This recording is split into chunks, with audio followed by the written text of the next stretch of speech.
السلام علیکم ناظرین، آپ دیکھ رہے ہیں CID نیوز نیٹ ورک اسلام آباد۔ راولپنڈی توہین مذہب کے مقدمہ میں صحافی وقار مقصود ستی کی عبوری ضمانت 19 ستمبر تک منظور۔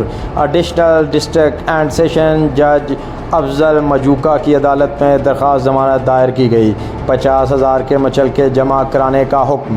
PFUJ کے صدر افضل بٹ سمیت RIUJ Rawalpindi high court reporter ایسوسی ایشن کے عہدیداران اور جڑواں شہروں کے صحافیوں کی شرکت۔ افضل بٹ نے صحافی برادری سے خطاب کرتے ہوئے اس موقع پر کہا، صحافی وقار ستی کے جھوٹا مقدمہ درج کیا گیا۔ یہ پنجاب حکومت نے انتقامی کارروائی کی ہے۔ مقدمہ FIA سائبر کرائم کی کارروائی پنجاب پولیس اختیار استعمال کر رہی ہے۔ ہم وقار ستی کے ساتھ ہیں۔ مقدمہ کے اخراج کے لیے عدالت عالیہ سے رجوع کیا جائے گا۔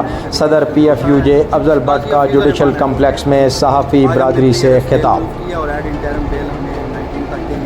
آپ دیکھ رہے ہیں کہ یہ ہمارے جتنے دوست آئے ہوئے ہیں، پیچھے ذرا آپ کھڑے کریں گے، جو وقار ستی صاحب سے ادارے یکجہتی کرنے کے لیے یہ ہمارے تمام دوست صبح سویرے سے یہاں موجود تھے، اور کیونکہ ہمارا ایک سلوگن ہے ایک پر حملہ سب پر حملہ، اور میں شکر گزار ہوں راولپنڈی اسلام آباد جرنلسٹ کے ان تمام دوستوں کا، سول سوسائٹی سے تعلق رکھنے والے احباب کا، جو وقار ستی صاحب کے ساتھ ادارے یکجہتی کے لیے آج صبح سویرے یہاں جوڈیشل کمپلیکس راولپنڈی میں موجود تھے۔